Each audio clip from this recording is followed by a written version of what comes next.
Bispol, bincang asik politik.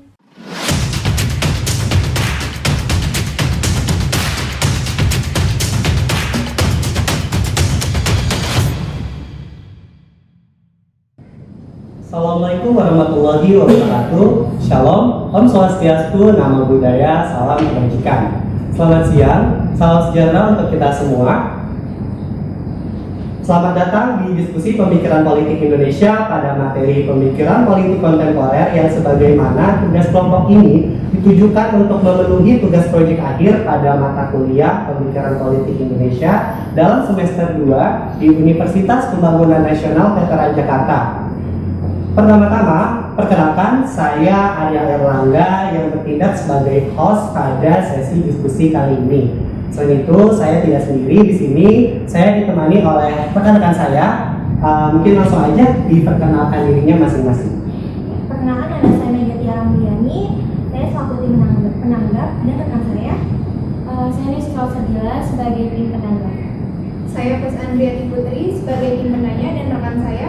Dan saya terakhir yaitu Anissa Putri selaku tim penanya. Sebelum kita mulai sesi diskusinya, alangkah lebih baiknya izinkan saya selaku host untuk memaparkan profil singkat dari Bang Bana terlebih dahulu. Oke, Khairul Sahdana Tarigan, ST, SE, SH, MH.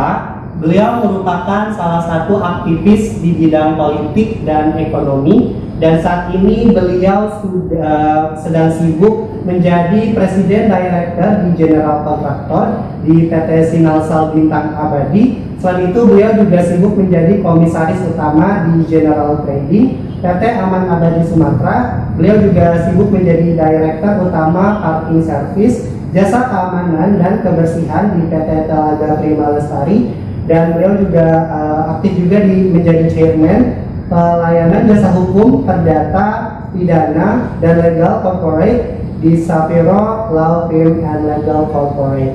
Nah, selain itu yang bisa di-highlight juga dari Bang Bana ini, beliau juga memiliki pengalaman yang sangat amat insightful, yaitu beliau pernah menjadi tenaga ahli di Komisi 6 DPR RI pada Oktober 2008 sampai dengan Juni 2014. Beliau juga pernah menjadi tenaga ahli pimpinan Komisi 5 di DPR RI pada Agustus 2014 sampai dengan Oktober 2019. Selain itu, untuk riwayat pendidikan, untuk sarjana teknik beliau mengenyam di Universitas Al-Azhar pada tahun 2010. Selain itu, beliau juga mendapatkan gelar sarjana ekonomi di Indonesian School of Management pada tahun 2013, dan beliau juga mendapatkan gelar sarjana hukum di STIH Dharma Andika 2014, dan terakhir beliau mendapatkan gelar magister hukum di Universitas Trisakti pada tahun 2018. Wah, sangat amat insightful banget untuk profilnya Bang Bana. Mungkin kita bisa sapa terlebih dahulu kali ya untuk Bang Bana. Apa kabar? Baik, alhamdulillah. Alhamdulillah. Semua ya. Sehat ya. Sekarang sibuknya apa nih Bang Bana? Sekarang sibuk tentunya ya berwirausaha sambil bersosial. Tentu sosial ini kan kita harus sama seperti kayak kita pakai gadget. Kita lihat status-status orang, Iya. sehingga kita bisa menjadi insan yang update. Nah, jadi sosial itu pun juga kita harus mengupdatekan diri supaya kita tidak tenggelam di sosial. Oke, setuju banget nih sama pendapatnya Bang Bana. Apalagi kita sebagai generasi milenial harus up to date ya, dan jangan sampai tertelan isu-isu politik yang menyimpang seperti itu. Oke, baik. Yang terkait dari profil Bang Bana sendiri, memang Bang Bana ini merupakan aktivis di bidang ekonomi dan juga bidang politik, khusus di bidang hukum dan pemerintahan legislatif, betul ya Bang Bana? Oke, baik. Mungkin kita langsung aja masuk ke topik pembahasan kita pada diskusi kali ini, terkait dari politik kontemporer. Nah, kira-kira menurut Bang Bana nih, apa sih politik kontemporer itu, esensinya seperti apa, dan jika memang seandainya diterapkan di Indonesia, kira-kira bagaimana menurut pendapat Bang Bana? Ya, baik. Sebelumnya terima kasih kepada rekan-rekan mahasiswa mahasiswi dari Fakultas FISIP Universitas Veteran Jakarta ya. Iya. Atas kesempatan yang diberikan. Yang pertama adalah di sini berbicara kehidupan, aspek-aspek kehidupan, ada yang namanya ekonomi, sosial, budaya, dan yang lain sebagainya. Tentu tidak lepas kita kaitkan dengan yang namanya politik. Hukum pun juga demikian. Zaman sekarang ini bahwa kecenderungannya menjadi dinamika, tentu berbicara bahwa segala sesuatu aspek tersebut ini hulunya apa? Ini politik atau misalnya bidang-bidang yang lain. Sehingga kita berbicara di sini politik kontemporer adalah ya sesuatu teori-teori politik yang sehingga dari teori-teori politik yang diargumentasikan oleh orang pada masa lampau, tokoh-tokoh dahulu, yang mana saat ini dijadikan sebagai bahan ideologi, frame, kerangka, dasar dalam sebuah negara arah politiknya mau dibawa kemana. Maka dalam hal ini mungkin kita berbicara terlebih dahulu sebelum kita mengupas lebih dalam tentang politik kontemporer itu bagaimana dan bagaimana zaman sekarang penerapan daripada mazhab-mazhab tersebut. Jadi sederhananya politik itu sederhananya dalam ideologi politik yang berkembang ada 3 ideologi yang mengemuka, dan ini banyak yang dipakai oleh beberapa negara-negara di dunia, sehingga ini menjadi kerangka bagaimana mereka menyelenggarakan sistem kenegaraannya berdasarkan ideologi politik yang menjadi mazhab yang mereka anut. Yang pertama mungkin di sini kita sebut ideologi politik liberalis berkembang itu sekitar abad 14, yang mana selalu dikampanyekan dan menjadi bahan ya dan dimotori oleh tokoh Amerika, mantan presiden Amerika Abraham Lincoln, yang mana dia selalu mengkampanyekan tentang demokrasi from the people, by the people, and by the people. Jadi demokrasi itu dari rakyat, oleh rakyat, dan untuk rakyat. Nah, tentu ini pandangan bahwa masyarakat harus diberikan kebebasan untuk menyampaikan aspirasinya terhadap bagaimana negara ini berjalan, konsep negara ini berjalan. Nah, jadi itu yang pertama. Yang kedua itu adalah paham ideologi kapitalis. Nah, jadi kapitalis ini berkembang sekitar abad 17, dan di sini berbicara tentang ya negara itu lebih memperhatikan bagaimana kepemilikan modal, dan siapa modal-modal yang pemilik modal yang terbesar, ya dia yang lebih dominan. Dalam hal ini pandangan mengarahkan bagaimana negara tersebut berlangsung dan berjalan. Dan yang ketiga adalah paham ideologi politik sosialis. Sosialis ini berbicara tentang ya negara ini, tujuan negara ini adalah untuk sosial dan kepemilikan daripada hajat-hajat yang menyertai berlangsungnya negara ini ya semuanya itu dimiliki oleh sosial negara dalam hal ini konteksnya. Nah, jadi sebenarnya ya dunia saat ini berlangsung, seluruh dunia ini berbicara tentang perang ideologi politik tersebut. Jadi ada negara yang bermazhab dia kepada negara yang berpaham tentang kapitalis, ada negara yang berpaham tentang liberalis yang dimotori oleh negara Amerika, kapitalis negara-negara Eropa dan persemakmuran, dan juga negara-negara sosialis. Tentunya banyak itu negara menganut paham, negara yang menganut ideologi tersebut itu berasal dari Amerika Selatan, Timur Tengah, dan yang lain sebagainya. Jadi ini berbicara tentang ideologi dulu. Nah, lalu selanjutnya kembali lagi kepada turunannya itu adalah kepada sistem kepemerintahannya. Jadi sistem kepemerintahan ini saat ini terbagi atas dua sistem.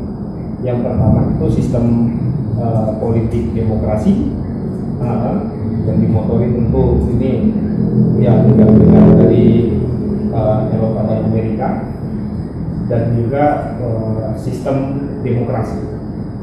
Nah, demokrasi ini demokrasi, dan yang kedua adalah sistem kerajaan. Karena masih banyak juga dalam hal ini bahwa kepala negara itu masih dipimpin oleh seorang raja. Nah, kekaisaran kah, apakah mungkin? Jadi ya berbicara sistem pemerintahan demikian. Nah, jadi kembali sebenarnya Indonesia the founding father kita yang dalam hal ini memproklamirkan kemerdekaan Republik Indonesia mengedepankan bahwa sistem politik yang diterapkan di Indonesia itu adalah sistem politik demokrasi Pancasila. Nah, walaupun secara faktual dan aktualnya turunannya di belakang, kita ini menganut sistem ini agak campur-campur karena berbicara sistem demokrasi yang yang mana ini semuanya dipilih oleh rakyat, seperti halnya saat ini yang terjadi itu pilkada langsung, pemilihan legislatif langsung, pemilihan presiden secara langsung oleh rakyat, one man one vote. Akan tetapi ada juga di sini satu kekhususan yang mana undang-undang kekhususan itu diberikan semenjak Republik Indonesia berdiri kepada Provinsi Yogyakarta, yang mana Sultan Raja itu langsung didaulat menjadi kepala pemerintahan. Nah, jadi tentu dalam hal ini memang menjadi anomali, dan juga selanjutnya ya menurut saya politik yang diterapkan oleh kita negara Indonesia saat ini memang lebih kepada demokrasinya lebih kepada arah liberal, sehingga dalam hal ini semenjak era zamannya reformasi, siapapun bebas menyampaikan pendapat, siapapun bebas, masyarakat dan rakyat Indonesia menyampaikan ide dan gagasannya di depan umum. Dan tentu dalam hal ini menjadi sebuah menjadi sebuah paham yang menarik dan positif bahwa perkembangan sebuah negara ketika kebebasan ide yang disampaikan oleh rakyatnya dalam hal ini bisa tersampaikan langsung, bisa teraspirasikan langsung kepada kepala pemerintahan. Jadi di sini yang menurut saya Indonesia ini agak unik.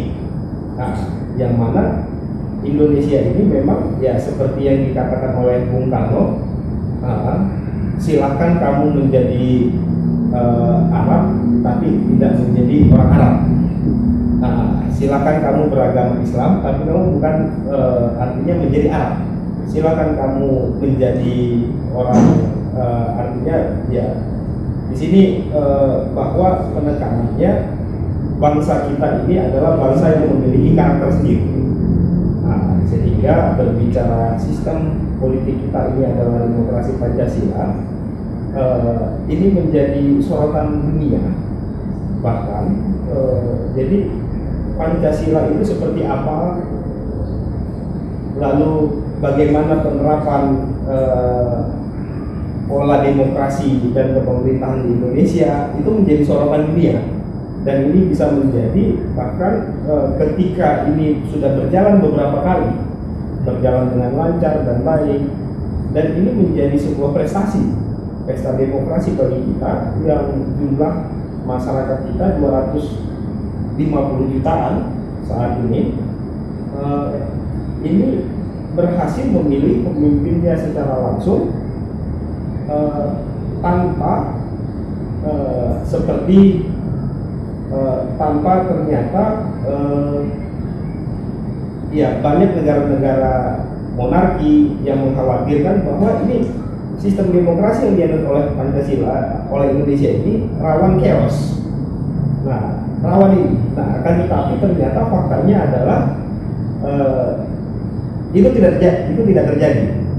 Nah, sehingga yang saya lihat saat ini memang adalah kedewasaan politik daripada masyarakat Indonesia, tokoh-tokoh politiknya, dan ini yang menurut saya perlu kita apresiasi.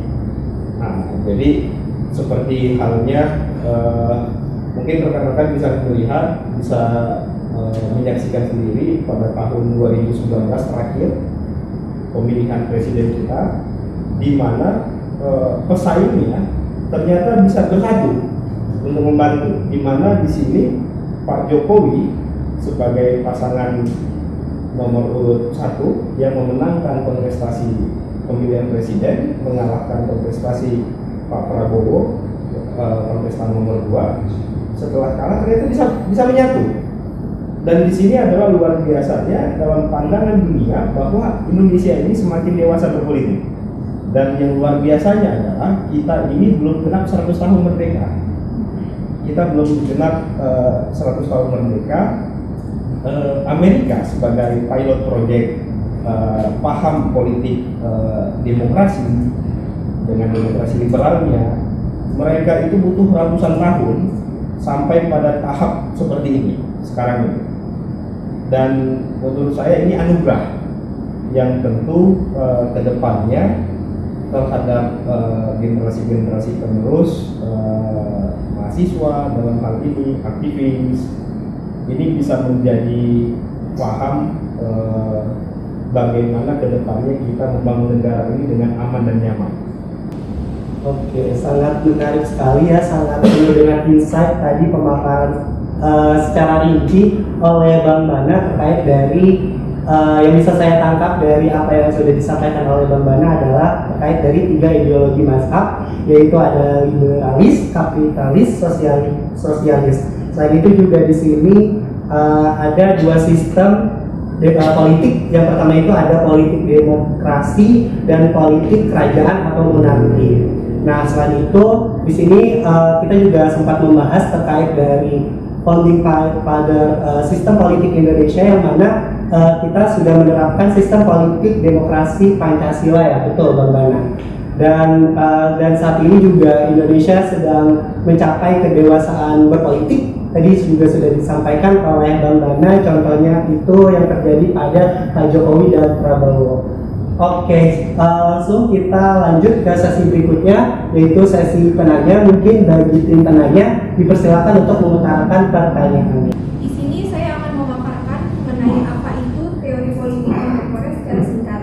Teori-teori politik kontemporer yang muncul dari orang-orang besar yang hidup pada zamannya, lahir untuk menjawab ketidakpastian dan kebingungan manusia untuk menjelaskan bagaimana manusia berhadapan dengan lingkungan sosialnya sendiri.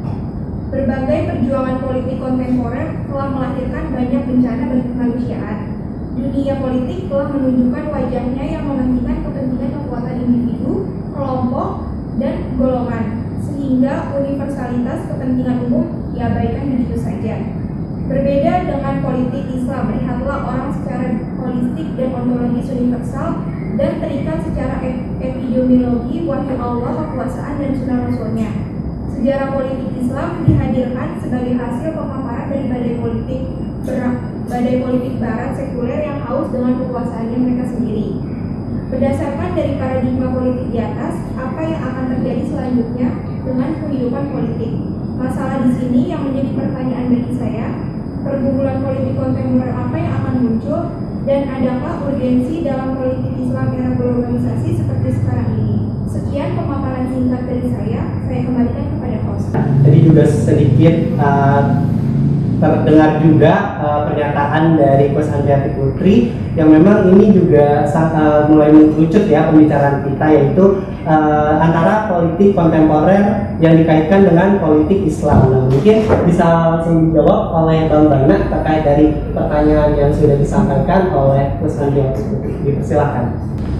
Secara kebetulan juga di sini saya adalah penganut agama Islam, sehingga saya juga bagaimanapun juga mempelajari tentang apa yang ada di dalam Islam itu sendiri, dalam hal ini juga politik Islam tersebut, dan juga ya bagaimana saat ini. Dan jadi kembali lagi misalnya urgensi politik Islam seperti yang tadi disampaikan oleh Ibu Putri, bahwasanya Islam ini adalah ini berbicara agama.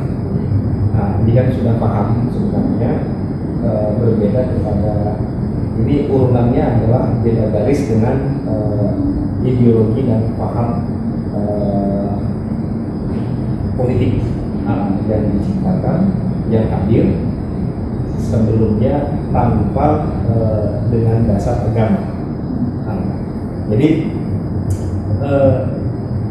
politik Islam, negara-negara Islam dalam hal ini perlu saya sampaikan, politik Islam dan tidak semua negara Islam dalam hal ini menganut sistem politik yang dulu dipakai oleh zamannya Rasulullah, itu adalah monarki, artinya pemimpin khalifah. Jadi khalifah, raja, sultan, yang mana lebih dekat kepada sistem politik ataupun ideologi monarki kerajaan. Jadi tidak semua negara-negara Islam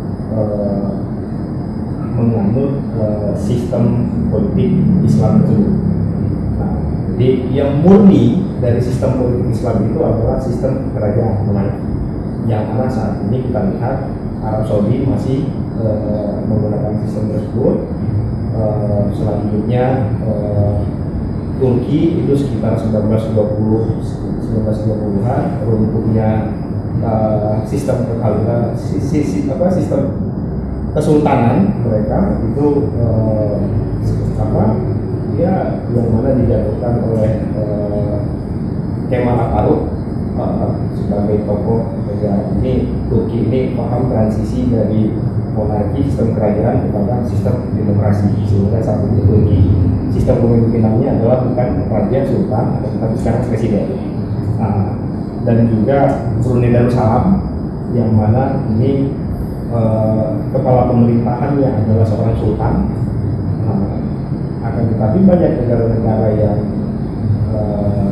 ya berbicara Indonesia ini adalah di seluruh dunia Islam ini adalah negara yang paling besar menurut kepercayaan dan agama Islam. Negara Islam terbesar di dunia, ya kita Islam tidak menggunakan sistem politik Islam. Nah, jadi lebih kepada sebenarnya sistem politik Islam ini menurut saya semua kandungan daripada ketiga mazhab ideologi tersebut ada di dalamnya, di mana dalam hal ini Islam memikirkan bagaimana kemaslahatan umat, dalam hal ini adalah sosialisme. Islam berbicara liberalnya juga. Islam membebaskan kepada siapapun untuk menyampaikan pendapat selama tidak keluar daripada konteks kitabnya Al-Quran. Nah, jadi kapitalis seperti misalnya, ya Islam juga menyarankan bahwa seluruh umatnya ini untuk berdagang, untuk berwirausaha. Jadi kembali lagi ini akan tetapi banyak yang mana memandang frame berpikir sistem politik Islam ini harus diterapkan di negara, khususnya Indonesia saat ini. Dan ini tentunya yang menjadi pandangan berbeda dan berlawanan dengan sistem politik yang sedang kita anut saat ini, demokrasi. Seperti yang terakhir ini mungkin teman-teman juga menyaksikan sistem politik yang ditawarkan oleh organisasi yang saat ini sudah dilarang oleh pemerintah, organisasi Hizbut Tahrir Indonesia, yang mana mereka mengkampanyekan untuk mewujudkan sistem kembalinya sistem kekhalifahan, kepemimpinan Islam yang dalam hal ini internasional. Yang mana kita pahami sistem kekhalifahan ini HTI saat ini ya artinya bermazhabnya itu kepada mungkin Ikhwanul Muslimin, pergerakannya semangatnya itu memang kita tidak ini artinya semangatnya ini tentu memang membahayakan ketika semangat politik demokrasi saat ini kedewasaan karena kita beragam. Terlepas misalnya kita ini adalah negara yang mayoritas Islam terbesar, akan tetapi di situ masih ada 5 dan 6 ya sekarang ya paham agama yang diakui oleh negara kita, konstitusi. Ada selain daripada Islam, ada Protestan, ada Katolik, ada Hindu, ada Buddhis, dan sekarang ini paham Konghucu misalnya.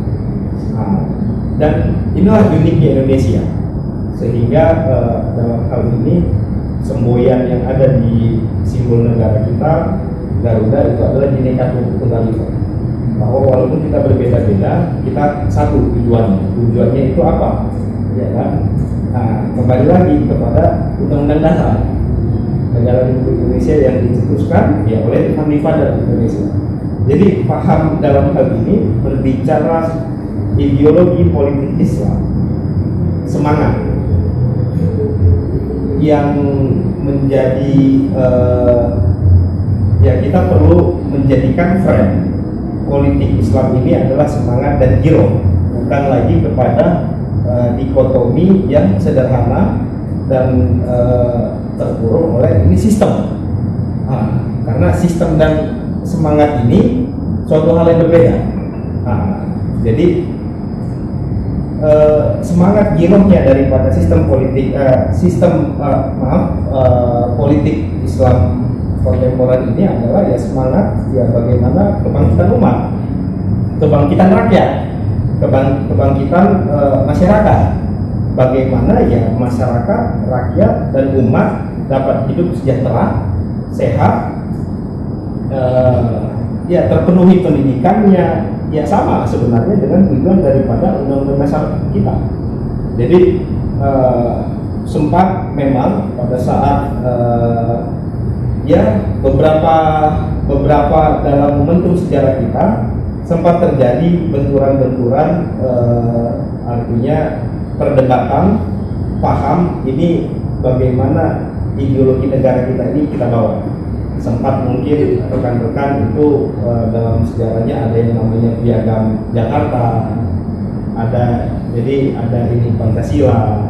Jadi ya menurut saya terlepas daripada perdebatan yang ada di dalam momentum sejarah tersebut, ya perlu kita melihat bahwa secara utuh sistem ideologi politik yang sudah ditanamkan oleh para pendiri depan pada negara kita ini, Presiden Soekarno yang pertama, itu sudah luar biasa di dalamnya. Semua ideologi itu terangkum di dalam sistem politik, ideologi politik Pancasila.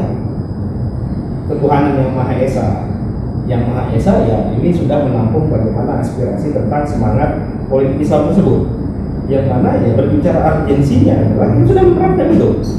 Kalau berbicara faktanya saat ini, dan selanjutnya, jadi dalam hal ini yang menurut saya urgensinya adalah yang perlu kita terapkan di sini, bukan berarti kita bagaimana mengkampanyekan, menumbuh kembangkan harus sistem politik yang dipakai adalah sistem politik negara-negara Islam yang lainnya. Enggak, jadi lebih kepada sebenarnya bagaimana semangat keislaman ini dapat kita terapkan, persaudaraan yang ada, persahabatan, demi untuk ridho Allah. Tujuannya bernegara itu ya itu yang kita terapkan, ya itu yang lebih urgent dalam hal ini bagi subjektivitas saya untuk diterapkan. Nah, jadi oleh masyarakat dan seluruh rakyat Indonesia, ya jadi mungkin kira-kira demikian yang saya tanggapi. Baik, menarik sekali ya tadi sudah disampaikan secara rinci dan detail oleh Bang Bana sendiri terkait dari pertanyaan Mas Andiati Putri. Mungkin saya izin meng-highlight terkait dari opini yang sudah disampaikan oleh Bang Bana terkait dari sistem politik Islam itu identik dengan monarki atau kerajaan, yang dimana di sini dipimpin langsung oleh khalifah atau sultan, seperti contoh negara Arab Saudi dan Brunei. Indonesia tidak menerapkan sistem politik Islam, namun ketiga konteks mazhab yang disebutkan tadi ya Bang, liberalis dan sebagainya, itu sudah memiliki keterkaitan. Lalu di sini juga dijelaskan sama Bang Bana sendiri terkait dari konstitusi Indonesia yang mengakui 6 agama yang ada pada Indonesia. Selain itu juga Indonesia juga merupakan negara yang majemuk yang disimbolkan oleh Bhinneka Tunggal Ika. Oke, mungkin segitu aja bisa di-highlight dari pernyataan Bang Bana terkait dari pertanyaan Mas Andiati Putri. Bagaimana Mas, apakah sudah terjawab untuk pertanyaannya? Apakah ada yang Baik, sama? terima kasih kepada Bung Bana atas jawaban dari pertanyaan saya. Sudah cukup, saya kembalikan kepada host. Oke, baik. Mungkin kita langsung lanjut ke sesi penanggap nih. Kira-kira bagaimana penanggap, apakah ada tanggapan terkait dari apa yang sudah disampaikan oleh Bang Bana tadi? Izin menanggapi terkait Bang Bana yang sudah disampaikan. Politik kontemporer dan politik Islam dengan urgensi paham dalam tiga ideologi dan politik yang dulu yang Islam. Politik Islam dalam hal ini menganut Islam, sistem politik yang dulu yang dipakai Rasulullah, dan juga tidak semua negara Islam menganut politik. Menurut Bang Bana yang tadi disampaikan juga bahwa Islam bebas untuk berpendapat, akan tetapi dengan hal yang kasus seseorang Habib yang menyuarakan pendapatnya dituding hoax sampai masuk penjara, di mana letak demokrasi Indonesia ini? Baik, terima kasih. Jadi berbicara tentang seorang ulama Islam yang dipenjara dikarenakan berargumentasi. Jadi saya memiliki pendapat demikian. Begini, kembali lagi bahwa kita ini sudah final, sistem kita ini adalah Pancasila. Jadi berbicara sistem kita ini adalah Pancasila, di situ ada sila yang ketiga, Persatuan Indonesia. Jadi kembali sebenarnya ketika kita silakan siapapun menyampaikan pendapatnya, ya rekan-rekan mahasiswa pun juga terakhir di tahun 2022 sekitar bulan Maret masih bebas menyatakan pendapatnya. Ini apa, kemarin juga May Day juga buruh juga bebas menyatakan pendapatnya. Nah, jadi akan tetapi ya ini berbicara konstitusi negara kita. Siapapun yang mengancam persatuan dan merusak konstitusi yang ini menjadi lawan negara. Artinya kita sudah final dan kita sudah sepakat. Negara kita ini ada 34 provinsi, 17.000 pulau, dan semuanya sepakat bahwa sistem politik yang kita anut adalah sistem Pancasila. Ideologi kita, sistemnya adalah demokrasi. Nah, Nah jadi kita melihat ya artinya banyak ulama, banyak habib misalnya yang perlu ini saya tekankan juga. Ada Habib Lutfi, ada Habib-Habib yang lainnya, ada ulama-ulama yang lainnya, ada Ustaz Abdul Somad yang lainnya. Ya artinya kembali berbicara Indonesia ini adalah negara yang berbudaya. Artinya ketika kita menyampaikan pendapat dan aspirasi, artinya dengan cara yang beretika dan memenuhi akhlak. Artinya banyak kok. Ini hanya satu dua mungkin yang di proses hukum, ya kan? Nah, kenapa tidak ulama-ulama yang lainnya? Artinya ya ulama-ulama lainnya ya dalam hal ini yang mereka lebih cerdas menyampaikan aspirasinya, pandangannya, sehingga ya mereka ya sejauh ini seperti ini. Justru yang menjadi ketua Dewan Pertimbangan Presiden itu adalah ulama. Perlu kita ini ketahui bahwa ya wakil presiden di situ ada salah satunya adalah Habib Lutfi, misalnya. Habib juga kan. Nah, artinya kenapa? Artinya di Indonesia ini perlu kita menyampaikan aspirasi itu dengan penuh rasa cinta dan kasih, bukan dengan tindakan kekerasan frontal yang mana mungkin Habib yang saat ini sedang diproses hukum itu lebih mengedepankan cara-cara frontal dalam hal menyampaikan pendapat.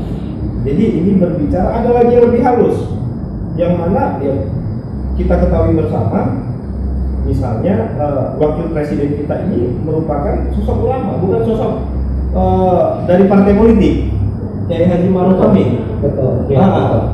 Nah, dia ini bukan orang politik.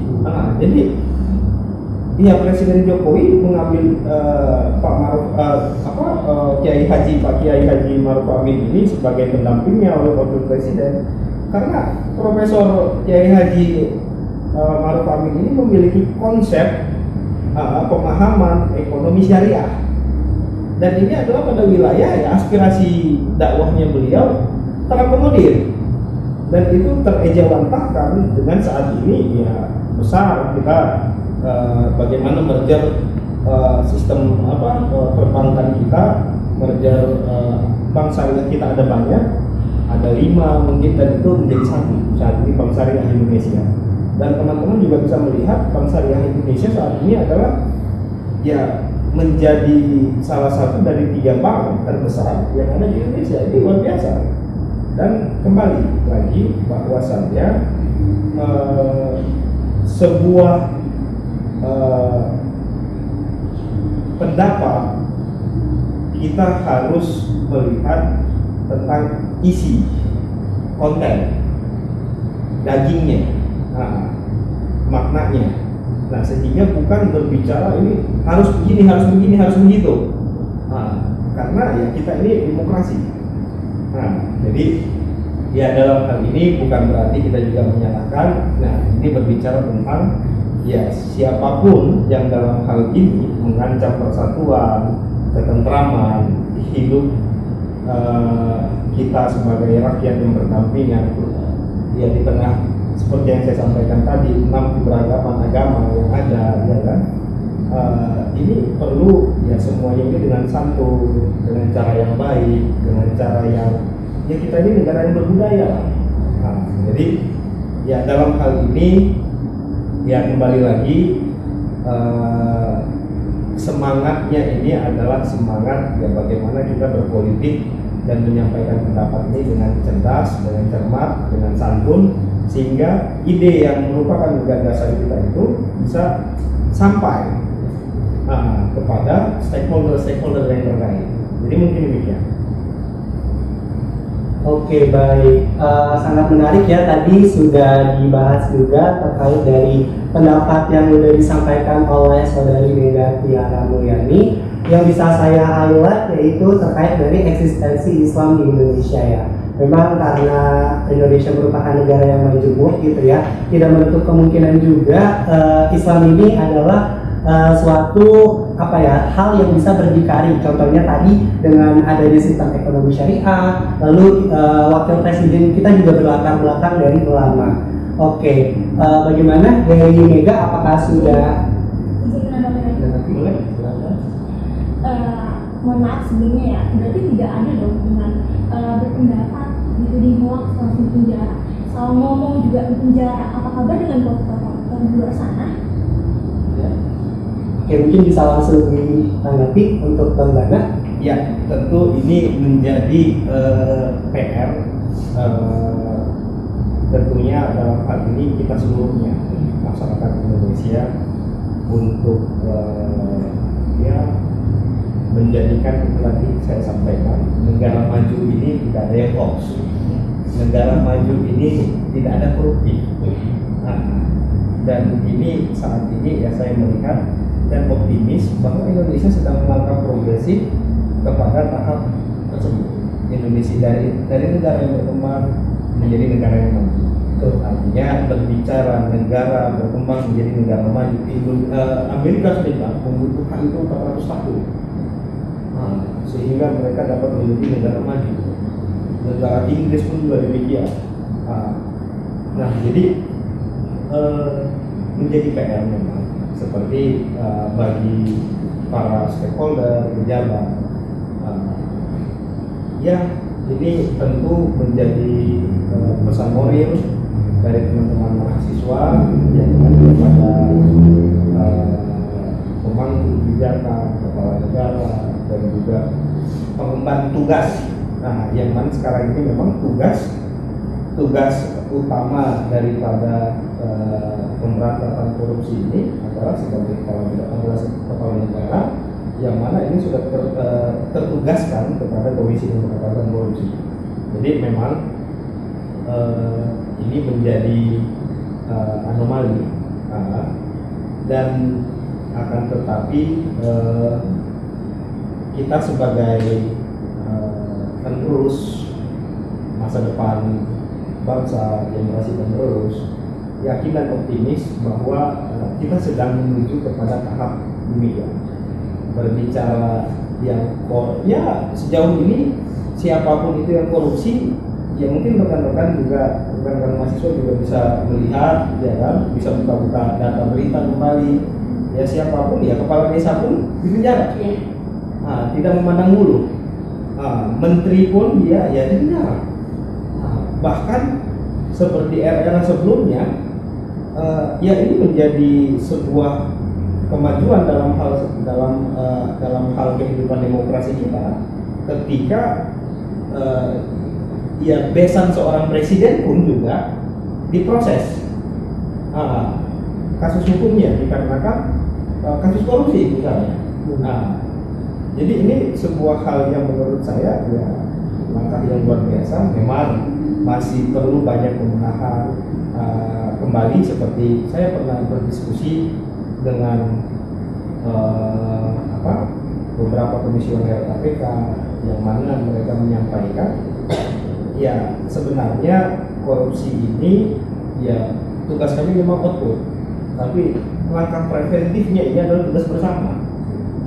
Artinya korupsi ini adalah tabiat perilaku koruptif, mengurangi hak. Jadi ini kembali berbicara adalah sebagai generasi penerus ya kita harus tentunya memiliki semangat yang anti koruptif, yang mana ya generasi kalian inilah nanti yang akan meneruskan kehidupan berbangsa ini. Nah, jadi dan penegakan hukum dalam hal ini Indonesia ini ya menegakkan hukum ini adalah sebagai panglima. Hukum ini di atas politik. Jadi walaupun memang ya kita melihat aplikasinya ini masih perlu banyak pembenahan. Akan tetapi di sini kita tidak bisa menyalahkan sistem. Nah, ini berbicara oknum. Berbicara kita sistem, kita berbicara aktor. Ada diskusi yang mengatakan sebenarnya kita ini yang salah di mana? Sistemnya atau aktornya? Nah, dan ya berbicara sistem ini sistem ini luar biasa. Orang yang sudah berpikir artinya silakan ketika ada penawaran sistem lain, tapi sejauh ini sistem demokrasi itu tidak ada yang lebih baik. Itu bagi kemajemukan kita, pendapat kita. Nah, jadi ya dalam hal ini ya ulama pun juga ketika ibarat kata di sini mengancam persatuan kita, menyampaikan ya artinya ketenangan hidup kita dalam bernegara, berbangsa, ya ketika itu layak untuk diproses hukum, ya menurut saya ya seorang Habib itu seorang yang luar biasa. Nah, ketika negara berani dalam hal ini memproses hukum ulama tersebut, ini bukan perkara sederhana dan standar. Ini sudah pertimbangan yang luar biasa, bukan hanya pemahaman politik dan tujuan politik dan yang lain-lain. Ini berbicara adalah bagaimana menyelamatkan keberlangsungan keberagaman kita dalam bernegara, yang mana saat ini kembali kita ini sedang fokus untuk menggeser titik yang saat ini titik kita sebagai negara yang berkembang menjadi titik di mana kita menjadi negara yang mampu. Jadi memang ya perlu pembenahan secara perlahan-lahan, dan semuanya itu tentu tidak simsalabim. Amerika Serikat saya bilang tadi, Inggris dan negara-negara besar yang lainnya, superpower yang lainnya, mereka butuh ratusan tahun. Sedangkan kita ini 100 tahun juga belum. Mungkin 2045 kita baru genap 100 tahun. Jadi perlu dipersiapkan bahwa mudah-mudahan di 2045 ini kita menjadi ya negara yang clean, negara yang ya menjadikan hukum sebagai panglimanya. Nah, sehingga kita pun menjalani hidup sebagai warga negara mendapati kepastian di dalamnya. Mungkin demikian dari Pak. Terima kasih. Oke, baik. Saya sangat setuju ya terkait dari opini Bang Bana yang disampaikan tadi terkait dari pernyataan yang sudah disampaikan oleh Tiara, bahwasanya memang ini merupakan PR untuk kita semua ya, terkhusus untuk generasi muda, agar kita tidak dengan mudah termakan oleh isu-isu yang menyimpang yang ada seperti itu. Dan juga tadi juga sempat disampaikan juga oleh Bang Bana, Indonesia merupakan negara yang multikultural. Untuk itu kita harus bisa mementingkan kepentingan secara merata gitu, bukan hanya dari kaum mayoritas saja. Oke, baik. Mungkin satu lagi tadi perlu ya. Tadi ada yang berbicara yang hoax juga ya. Oh iya, ada yang hoax. Nah, jadi ini ya menurut saya banyak yang pada akhirnya sekarang ini berbeda dengan dulu. Mereka dulu para pemikir negara dan juga seorang filsuf ideologi dalam hal ini, yang mereka itu ya bagaimana menjalankan ide pemikiran mereka itu mungkin tidak seperti sekarang yang sudah kemudahan IT dan akses informasi. betul. Nah, jadi saya lebih kepada sebenarnya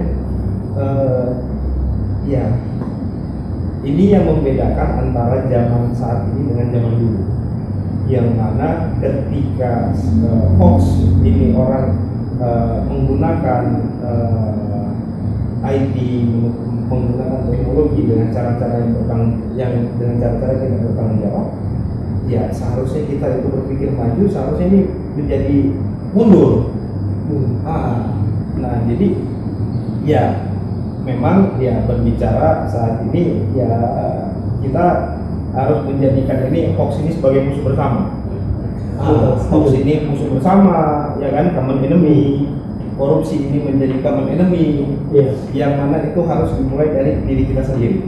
Untuk kita tidak berbohong, untuk kita tidak mengambil hak orang lain, untuk ya hoax ini kan berbohong demi tujuan tertentu. Nah, jadi ya mungkin ya bagi saya ini adalah sebuah ya penyakit kecil lah, yang menurut saya ya semuanya itu bisa diantisipasi. Dan saat ini pun juga penegak hukum pun juga ya mereka ya negara pun juga mendirikan bagaimana ini cyber kan, yang mana yang hoax itu difilter ini apa, ketika memang sumbernya ini ya ada konsekuensi hukum di dalamnya. pendapat yang disampaikan oleh Bang Bana terkait dari hoax. Selain itu juga mungkin jika misalkan kita melihat dari perkembangannya, dari pemerintah sendiri juga mengupayakan yaitu dengan cara melegitimasi atau membuat undang-undang ITE, betul ya Bang Bana. Jadi mungkin lebih terfasilitasi untuk kita kaum milenial supaya lebih bisa memfilterisasi terkait dari apa aja informasi yang kita dapatkan seperti itu. Baik, mungkin sudah cukup untuk sesi penanggapannya. Kita lanjut ke sesi pertanyaan selanjutnya, mungkin untuk saudari Anissa Nadia Putri. Tadi biasanya sempat mendengar bahwa Bang Bana ini menyinggung tentang generasi muda seperti kita ini mempunyai peran yang bersifat penting untuk dapat melanjutkan perjuangan pahlawan kita dahulu. Dari itu saya ingin bertanya, apakah terdapat urgensi yang bersifat fundamental mengenai pemikiran politik kontemporer terhadap pola pikir yang dimiliki oleh generasi Z seperti kita ini? Karena pada praktiknya perkembangan zaman dalam era globalisasi telah mampu untuk dapat mendasari segala arah ataupun pola pikir masyarakat, terlebih khusus dalam keberadaan generasi Z. Bagaimana pandangan Bang Bana dalam menanggapi hal tersebut? Sekian pertanyaan dari saya. Terima kasih. Kalau misalkan tadi konsennya terkait dari Islam ya, sekarang kita konsennya ke Gen Z nih. Nah, kira-kira gimana Bang Bana? Bisa langsung ditanggapi pertanyaan dari Anissa? Perlu saya sampaikan di sini, tadi pembahasan kita sebelumnya, kita ini sedang dalam proses dari satu titik negara berkembang menuju titik negara lain, yang mana ketika kita sampai pada titik menjadi negara maju, maka yang akan menikmati, maka yang akan menjalani sistem tersebut menjadi maju atau tidaknya misalnya, itu adalah generasinya, bukan generasi masa lalu. Nah, jadi dalam hal ini memang ya menjadi tugas bagi artinya di sini kita memandang bahwa mahasiswa ini adalah kaum terdidik, kaum terdidik yang memiliki tugas tridharma perguruan tinggi gitu. Jadi ya sederhananya ketika kita menjalankan semua nilai-nilai tersebut, ini bisa menjadi modal dan basic dasar bagi generasi Z untuk dapat mewujudkan bahwa Indonesia ini akan menjadi negara maju. Coba mungkin saat ini Adila Anissa misalnya umur berapa? 19. Sekarang kita 2022.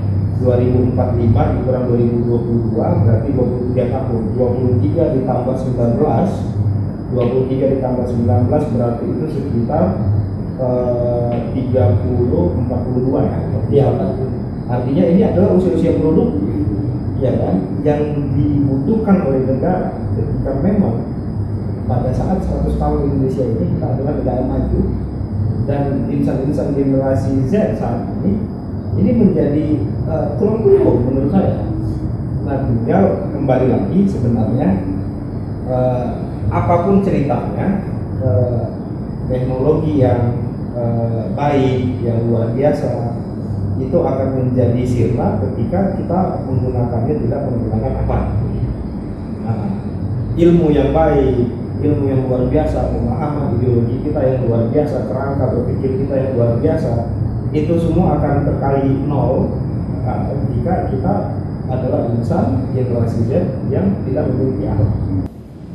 Oke, menarik sekali yang sudah disampaikan tadi, jawaban yang sudah disampaikan oleh Bang Bana terkait dari pertanyaan dari Anissa Nadia Putri. Tadi saya sempat meng-highlight sedikit terkait dari akhlak. Akhlak ini adalah suatu asas yang terpenting yang diimplementasikan oleh Gen Z gitu, yang dimana di sini juga kita menyinggung Pancasila, sila pertama yaitu ketuhanan yang Maha Esa, dan dari berbagai macam agama pun juga akhlak ini merupakan salah satu indikator yang terpenting seperti itu ya. Terkait pertanyaan dia, di mana generasi Z ini mampu mempengaruhi era globalisasi. Jadi saya dapat memberikan garis bawahi bahwa jawaban dari Bang Bana itu generasi Z atau generasi muda merupakan tulang punggung negara yang dapat memajukan negara maupun bangsanya. Jadi generasi Z itu harus memiliki attitude atau moral yang baik daripada penerus-penerus yang sebelumnya.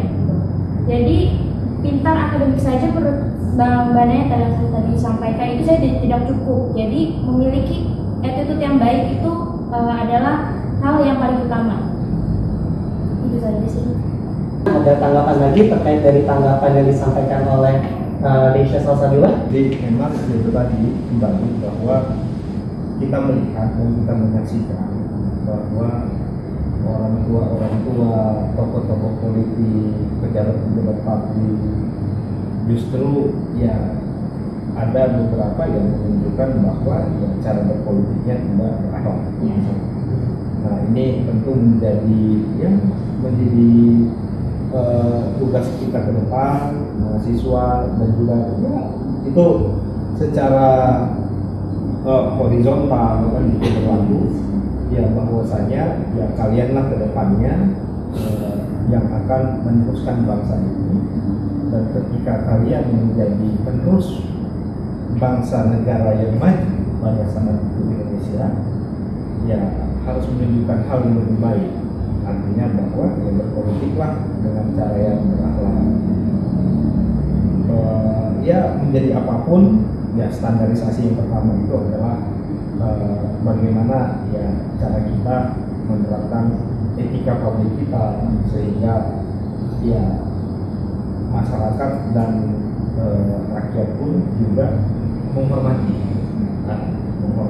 Jadi ya dalam hal ini ya ini bukan hanya menjadi tugas siapa, tapi ini adalah tugas bersama.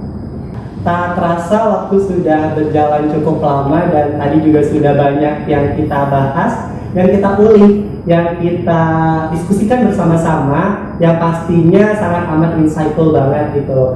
Tentunya kami juga ingin mengucapkan terima kasih banyak kepada Bang Bana yang sudah bersedia menjadi narasumber kita pada diskusi kali ini. Semoga apa yang kita diskusikan kali ini bisa bermanfaat nantinya ya, baik nanti kita terapkan di dunia perkuliahan maupun di dunia bermasyarakat nanti. Oke, mungkin segitu saja yang bisa saya sampaikan. Saya selaku host minta maaf apabila ada kesalahan kata.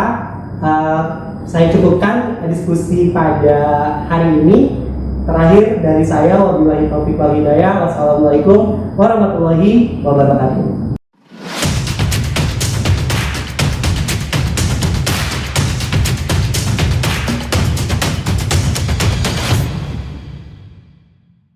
Bispol, bincang asik politik.